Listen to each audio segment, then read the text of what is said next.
o que eu tenho desenhado, de facto, é uma representação livre de uma folha de cannabis sativa, ou seja, uma folha muito bonita que tem é uma folha que tem 7 folhas, portanto tem uma central, depois vai por aí fora, não é? Parece quase uma folha de videira, mas em que os segmentos são autonomizados. Também não queria fazer uma planta muito, enfim, evidente, mas pronto. Queria ver até que ponto é que ela estava suficientemente escondida. Está. Está escondida. Está escondida. E nestes desenhos está alguma coisa, nos desenhos da Maré Baixa? Estes desenhos da Maré Baixa é só água. É só água e água, espuma. é só água. E porquê é que eles são da Maré Baixa? Porque a maré baixa, as ondas da maré baixa e a forma como a água do mar vem até à praia durante a maré baixa tem uma largueza de gesto e tem um desenho que é vasto e sereno e feito de sobreposições, não é? A água vem com maior intensidade, depois regressa ao mar, por assim dizer, mas quando regressa já vem uma outra onda que se desfaz por cima e há ali um movimento de sobreposição e de várias camadas de água, umas mais transparentes, outras mais intempestivas, mais brancas. Estamos sempre a falar da maré e não dos desenhos, não é? E pronto, partiu daí os desenhos da Maré Baixa. Porque eles são contemplativos também. Sem dúvida, são, com certeza. Embora no modus operandi, na realização dos desenhos, há uma atitude que eu mais de maré alta. Dificilmente classificaria de contemplativa. É um gesto físico intenso, extremado em rapidez e praticamente em queda livre, não é? Não há contemplação no sentido de que ela poderia ser entendida como uma medida qualquer ou uma disciplina qualquer no sentido de obter um resultado qualquer que seria o desenho. É claro que quando eu parto para fazer estes desenhos não tenho a menor dúvida de saber aquilo que eu quero que aconteça. E não vou agora falsear a realidade dizendo que a ação e o pensamento não estão, digamos, de braço dado no sentido de determinar com alguma proximidade, não rigor, porque o rigor aqui é de ordem mental e não de ordem física, mas a ação e o pensamento, a ação de o fazer, os desenhos, de aplicar as tintas sobre o papel e a forma como essa ação é vigiada constantemente pelo pensamento, é claro que estes desenhos da Maré Baixa, por muito automáticos que possam parecer, são de facto o fruto de uma construção, aí sim podemos dizer, rigorosa. O nome veio antes ou depois de... O nome veio depois. Veio depois. Os nomes vêm sempre depois. E foi olhar para eles. Foi no decorrer do processo. Depois, não totalmente depois, mas durante o próprio processo de fazer. Veio aí a meio da ação de os fazer, do tempo que me levou a fazê-los.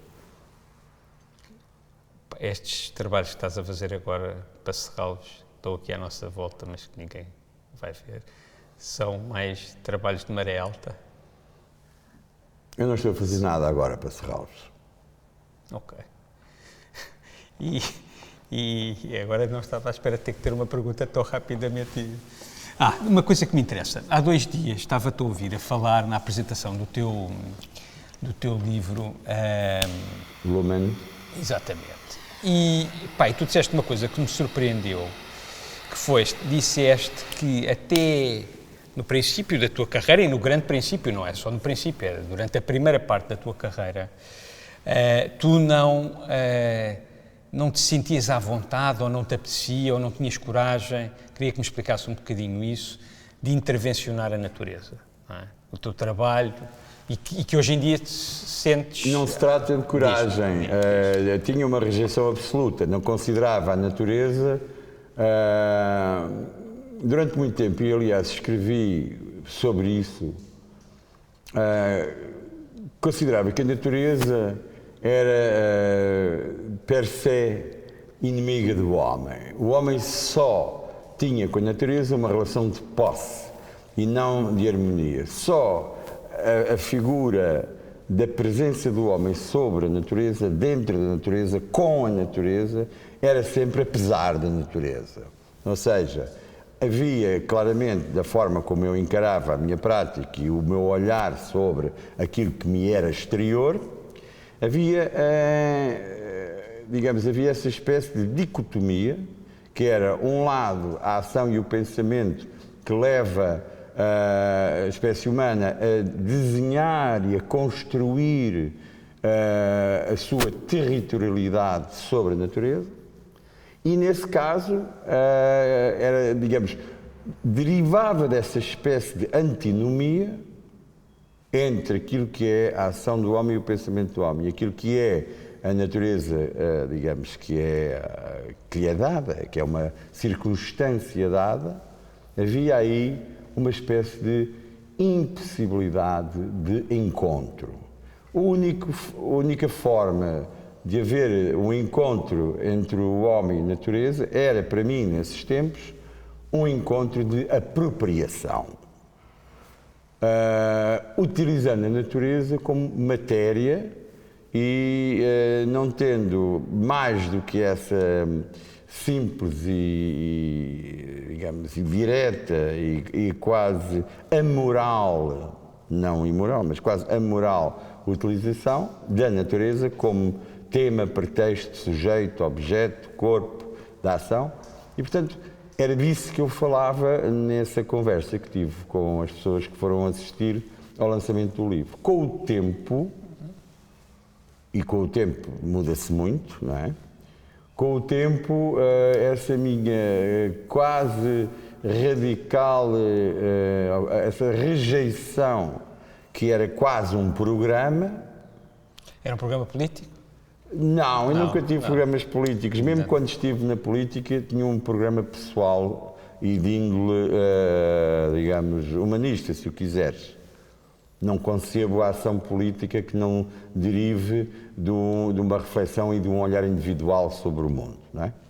De qualquer forma, para voltar a esse programa que eu tinha de início, um programa claramente, como todos os programas o são, forjado e construído e elaborado no plano intelectual, com o tempo, os anos passaram-se e eu tenho uma aproximação de uma índole diversa àquilo que é a minha relação com a natureza. Ou seja, se antes considerava que a única forma de construir uma relação com a natureza era de me limitar o território da construção da casa e pôr a casa dentro da natureza e a partir da casa como projeção do homem sobre a natureza, ou seja, sobre o mundo, era só a partir da casa que se poderia imaginar uma relação possível com a natureza, antagónica. Lembro-me, inclusive, de ter escrito várias vezes que a natureza era uma criação de Deus, que tínhamos recebido, qualquer Deus, não me interessa, não vamos discutir isso agora, era uma criação estranha e alheia à forma como nós nos vemos, nos conhecemos e nos relacionamos com aquilo que está fora de nós. A única forma que tínhamos, a única ponte possível, o único lugar possível, era justamente o lugar da construção da casa. A casa, repito-me, para isto ficar claro, a casa era, para mim, nessa altura, o desenho da mão humana sobre a natureza, que era uma coisa ou outra qualquer, que não o território do pensamento humano. E a partir dessa afirmação de território, e a afirmação de um território é sempre um lugar do olhar e da forma como nos apercebemos daquilo que nos rodeia, então só era perceptível a natureza a partir da construção do homem. Hoje, para encurtar razões e não nos estendermos demasiado nesta questão, para não corrermos os riscos de entrar em áreas filosóficas demasiado opacas, que não interessa aqui, nem agora, posso dizer que evolui bastante, porque acho que já não sou tão diferente de uma pedra, ou de uma nuvem, ou de um rio. Portanto, devo ter descoberto algures, né, digamos, dentro de mim, esta espécie de equiparação de natureza àquilo que é a natureza. Portanto, já não faço, nem considero importantes fazer marcas territoriais sobre a natureza. Para mim é mais importante fazer parte do movimento da maré baixa e fazer, apesar disso e com isso, fazer os desenhos da maré baixa. Isso é sincrónico com começares a fazer trabalhos em que tu apareces, ou seja, que há autorrepresentação? É sincrónico com o facto de achares que fazes parte? Não saberia responder com precisão a essa pergunta. Não há...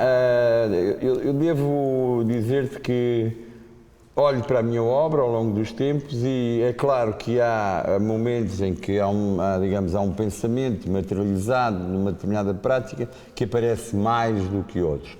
Mas eu não tenho um desenvolvimento de trabalho, não chamemos evolução porque não há evolução, não tenho uma prática de trabalho que aponte numa só linha ou para uma só linha com uma só velocidade.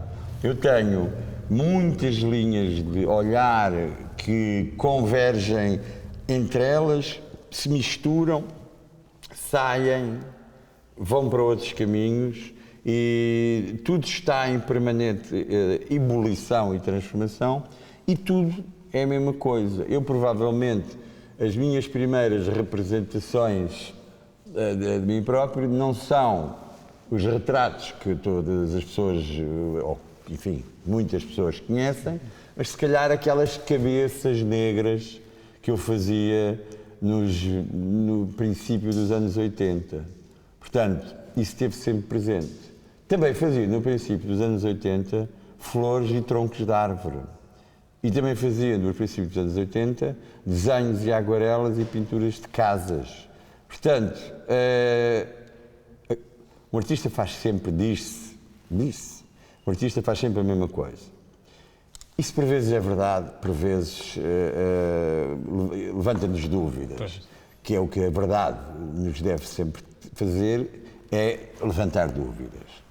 Porque, como nada é verdadeiramente verdade, o que de facto poderá ser verdadeiro será apenas a percepção dos interstícios, dos diversos momentos, dos sons, das diversas palavras. Aí talvez possa residir a verdade, que nunca terá uma forma definitiva e muito menos assertiva e com certeza que nunca estruturada. E se isso for usado como ferramenta de compreensão ou de percepção da obra de arte, temos que perceber, admitir e conviver com o simples facto que do princípio ao fim da obra do artista, os diversos momentos e tempos e práticas são sempre a mesma coisa. O que poderá ser, para alguns exegetas mais radicais, poderá ser então, enfim, seria um raciocínio um pouco tortuoso, mas poderá ser essa espécie de sempre a mesma coisa, a tal construção da verdade. Mas isso não nos compete a nós saber, ou sequer não temos que nos preocupar com isso. Então o que é que muda? Estes desenhos que tu fizeste agora e que vais mostrar na galeria, tu podias tê-los feito há 30 anos? Não podia tê-los feito há 30 anos, porque há 30 anos não tinha dinheiro para comprar um papel deste tamanho. Mas é só isso? E muito menos para fazer molduras como as que irão, enfim, suportar os desenhos. Eu acho que esta é uma boa resposta. Ok. Então, se calhar podemos ficar por aqui, a não ser que queiras dizer mais alguma coisa. Não me podes fazer essa pergunta, ou sequer dar-me essa possibilidade, porque já nos conhecemos há suficiente tempo para que tu saibas que provavelmente a única coisa que eu gosto verdadeiramente de fazer é conversar com os amigos. tendo em conta que com a idade também se reduz de uma forma violenta o número de amigos, aos poucos que restam, apetece continuar a falar muito. Mas nós não podemos agora abusar da paciência dos espectadores. Não, e dizer coisas. mas eu partilho contigo isso, por isso vamos continuar a conversar. Epá, diz-me o que é que tu gostavas de continuar a fazer? Gostavas de continuar a pintar como te apetece, de uma forma livre? Eu posso tens algum programa ainda hoje em dia? Não tenho programas e muito menos tenho ambições. Eu vou-me repetir, já disse isto há 30 anos ou 40. Eu não tenho ambições porque sou intrinsecamente ambicioso. As ambições são provavelmente a característica das pessoas que fazem da sua vida uma lista de coisas a atingir. Eu não tenho nenhuma lista de coisas a atingir, nem tenho ambições. Tenho uma vida que não tem em si não tem nenhum lugar para onde hajam fraturas ou fissuras entre os meus diversos aspectos. Não sei onde é que começa a pessoa e acaba o artista, não sei, e portanto é tudo a mesma coisa. Não tenho programas, não tenho ambições, porque sou em absoluto aquilo que sou, e eu ser aquilo que se é, não é possível não se ser aquilo que se é sempre aquilo. Ou seja, não se pode, não há gavetas, não há molduras, não há períodos, não há pontos parágrafos, não há capítulos. Há apenas o enorme e permanente e ruidoso e às vezes silencioso movimento que nos leva sempre para a frente. E isso é uma coisa que tu te obrigas porque sabes que se saíres disso acabas? Ou é uma coisa que é mais forte do que tudo e que te leva a esse caminho? Esta pergunta é interessante porque tem duas questões fundamentais. Primeiro, não há nada mais forte do que eu. Porque tudo aquilo que eu sou é aquilo que é exatamente igual àquilo que serei sempre e que já fui. Não há, digamos, não sou o objeto de qualquer pulsão interior. Sou eu. Não há, digamos, não há desfocagem entre aquilo que seria de uma forma, digamos, absoluta o eu e aquilo que esse eu faz ou é ou diz. Por outro lado. E, portanto, não há nada melhor que eu. E quanto às obrigações, nunca fui uma pessoa de respeitar obrigações. O que por vezes me acarretou grandes dissabores pessoais. Hoje em dia tenho uma obrigação mais maçadora e comezinha e que me acompanha e que me acompanhará até ao final da vida, que é levantar-me todos os dias e picar os dedos para fazer o controle da glicémia. É uma obrigação que eu tenho e que, como obrigação que é, me é dolorosa, porque devo dizer-te que todos os dias às 7h30 da manhã uma pessoa furar um dedo para tirar uma gota de sangue é uma enorme chatice, mas tenho que o fazer. E tu continuas sempre a viver no limite como tens vivido? Não. Posso talvez dizer-te que há coisas que não têm já para mim qualquer interesse. Como? Sair à noite. Não saio à noite, não vou a lado nenhum. E antes saías muito? Antes passava a vida fora de casa. Passei os anos 80 fora de casa. Todas as noites, todos os dias, um após o outro. E chegou ao final da década de 80 e, e nunca mais voltei a sair.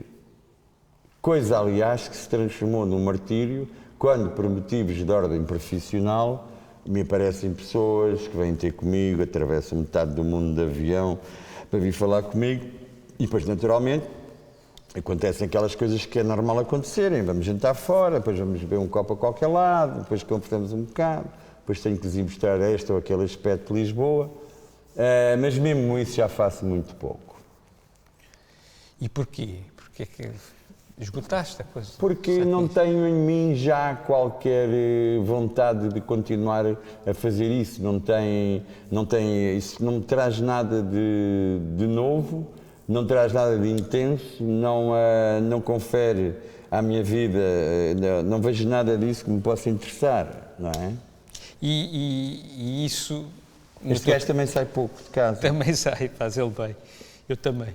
Mas, e isso, tu notas que essa mudança também aconteceu no teu trabalho? Falando de coisas que me interessam mais. Não, quer dizer, essa mudança que poderia ser superficial e rapidamente, ou de uma forma, enfim, até um bocadinho leviana, entendida como uma forma de, digamos, de um fraquejar, de uma energia que se dissolve. Não, aqui o que há é apenas vontade de fazer outras coisas. Portanto, no trabalho, isso nunca teve qualquer reflexão, porque, primeiro, essa minha mudança de vida diária não é passível de ser entendida como um fraquejar. É apenas um transformar. Sim, mas pode ser e por outro lado, ganho, não tem reflexão no trabalho. E não tem qualquer reflexão no trabalho. Se tivéssemos tido, digamos, ou teremos com certeza, ou terás, noutras circunstâncias, a ocasião de vir aqui ao ateliê tomar um café, no decurso deste projeto, deste trabalho que estou a fazer, e vais perceber que isto digamos, é elétrico. Pois, é elétrico. Não tenho dúvida. não tenho dúvida. Eu ia te perguntar outra coisa que é a maneira como tu olhas para a arte dos outros. Tu tiveste uma coleção que está hoje em dia na Fundação EDP, com o teu nome.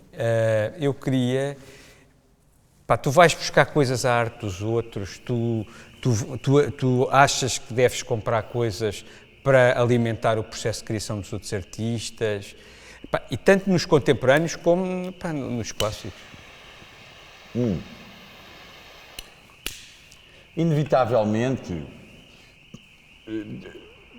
todos os criadores plásticos, os poetas, os músicos, enfim, todas as pessoas que têm uma atividade intelectual ou criativa, inevitavelmente vivem na confluência daquilo que, por um lado, gostam, daquilo que, por um lado, conhecem, daquilo que, por um lado, têm curiosidade. Portanto, não se pode, de alguma forma, de forma nenhuma, direi melhor, não se pode imaginar que qualquer objeto que derive da energia criativa do seu autor, não há objetos que não sejam eles próprios, digamos, a convergência de muita coisa. Da música de Mozart, à música de David Bowie, das pinturas do Barnett Newman, aos objetos do Bruce Nauman. Tudo isso faz parte daquela massa que está sempre em movimento e que é o pensamento que gera aquilo que se faz. Imagino que isso seja uma circunstância partilhada, um modo, uma disciplina inevitável e não pensada ou não, digamos, desenhada, uma disciplina que se impõe per se. Por disciplina entendemos não uma regra, mas uma dinâmica de criação e de pensamento que resulta no trabalho.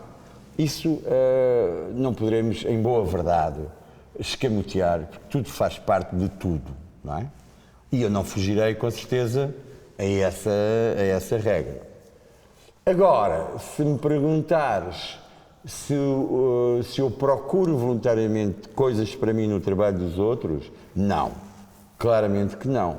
Já é suficiente a barulheira que tudo aquilo que eu sei, que conheço, faz no meu espírito, e ao meu espírito a única coisa que eu lhe reconheço e, enfim, lhe peço como regra é digerir, triar, escolher, recusar, aceitar e introduzir naquilo que é a minha prática, aquilo que é o momento único e imperceptível que vai do pensamento à ação.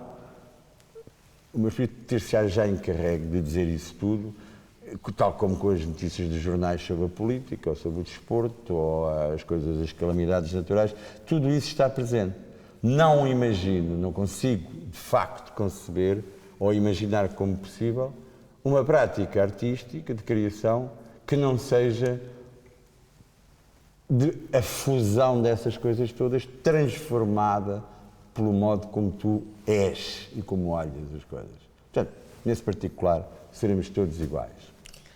Tu continuas a ler muito, a ouvir muita música, a ver muito cinema. Continuo. O cinema, confesso... Tu ainda agora foste ator num filme.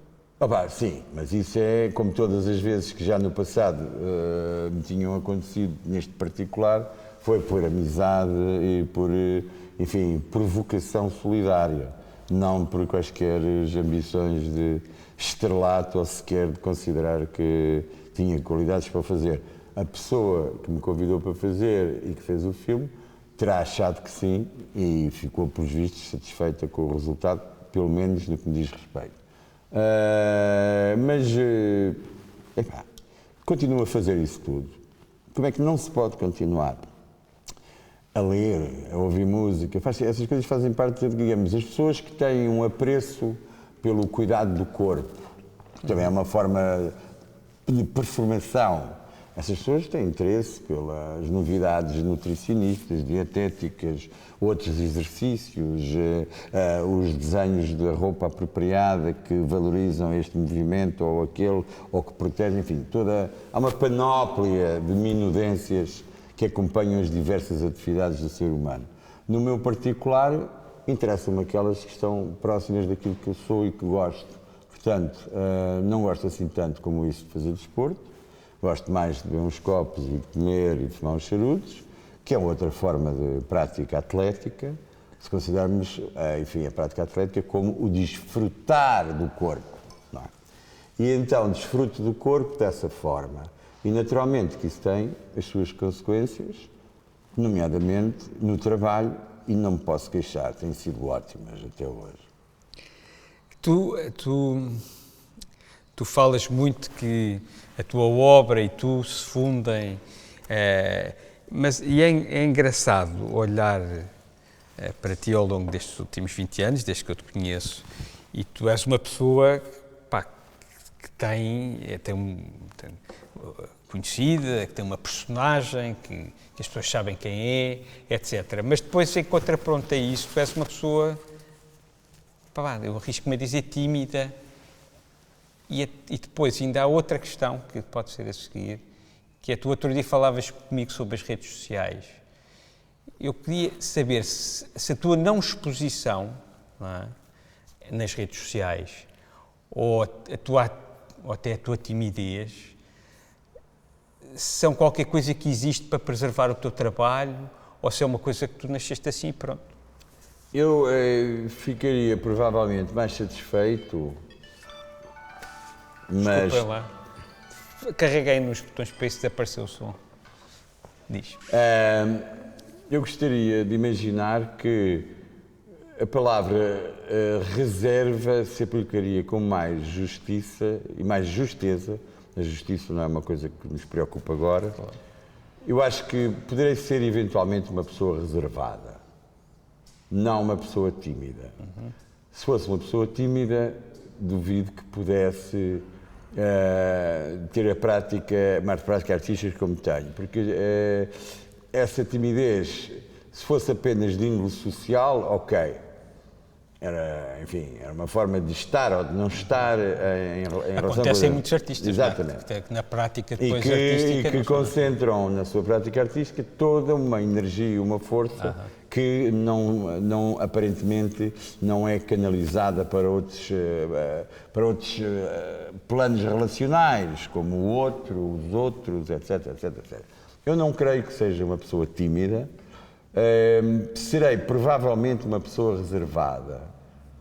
E devo-te confessar que se o era já à partida, se já tinha essa característica como índole natural, coisa discutível porque não há índoles naturais, mas enfim, deixemos isto para a próxima entrevista. Mas pratico essa reserva. Devo-te confessar que acho interessante e é uma disciplina interior minha. E dá-te mais discernimento sobre a realidade. Essa espécie de distanciamento permanente que não implica necessariamente nem falta de curiosidade pelos outros, nem falta de solidariedade, mas é apenas, talvez, de uma outra forma, aquilo que se diz que é necessário para analisar ou ver uma boa pintura é dar um passo atrás. Eu não estou de pé atrás em relação a nada, mas gosto sempre de ver as coisas que se passam à minha roda com uma distância e uma reserva que, a meu ver, produzem uma maior riqueza de interpretação, um discernimento mais claro em relação àquilo que se está a testemunhar momentaneamente e que, portanto, está mais próximo do exercício da inteligência e que é daquilo que é necessário para ter uma apreciação produtiva sobre si próprio, desde logo, e sobre a relação de si próprio com o mundo exterior. Na minha arte não tenho isso. Na minha arte não tenho qualquer tipo de reserva, porque não acredito, aliás, estou veementemente contra o pensamento de que é preciso ter limites na criação artística. A criação artística é, por natureza e por essência, o território da revelação da luz. Uma luz que pode ser política, pode ser ideológica, pode ser emocional, seja lá qual for essas luzes ou a conjugação dessas todas, não se pode imaginar que haja ou que possa haver limitações. Nada. A arte não é o território do exercício da moral. E se formos, por outro lado, pensar um pouco no território do exercício da ética, não é a arte que será o território da ética, mas sim a posição do artista sobre o mundo e sobre si próprio enquanto artista. Só ele é que saberá aquilo que quer fazer e como. Portanto, não sou tímido, serei reservado e não acredito que a obra de arte ou a criação artística tenha que se cingir ou reger por regras que lhe são totalmente estranhas e que são apenas de índole social. Ok, para acabar, qual é a relação que tu tens com o espectador? E já agora, para acabar, acerca da exposição, como é que tu te relacionas com as pessoas que vão ver o teu trabalho na exposição? Relaciono-me lindamente. Através do trabalho. E não só. Nunca me recordo alguma vez de ter estado indisponível para falar com as pessoas acerca do que faço. Com algumas falo com mais entusiasmo, com outras com bastante generosidade e ainda outras com alguma compaixão. Mas, na verdade, nunca virei as costas a pessoas que me perguntam aquilo que me querem perguntar. Não é verdade que todas as perguntas tenham o mesmo grau de interesse, mas o que é verdade é que todas as perguntas deverão ser respondidas da mesma forma. Ou seja, com atenção à pessoa que as faz. Portanto, nesse particular, eu não faço parte do grupo de artistas ou de criadores ou de autores que dizem que trabalham para eles próprios e implicam e às vezes explicitam de uma forma inequívoca e irrevogável que este trabalhar para si próprios implica uma rejeição liminar da relação com o outro. É uma possibilidade. Não acho sequer importante discutir isso. No meu caso, não é essa a maneira como eu me vejo e muito menos a maneira como eu procedo. Não é o meu modus operandi com as pessoas que veem os meus trabalhos e que deles me querem falar. Eu acho sempre, estou sempre lá. Nunca recusei pedidos de entrevistas de estudantes universitários e recebo-os cada vez mais no ateliê. Continuam muitos deles, não todos, mas alguns, a enviar-me os seus trabalhos, que eu leio e faço sempre uma nota e mando. Portanto, faz parte desta vocação.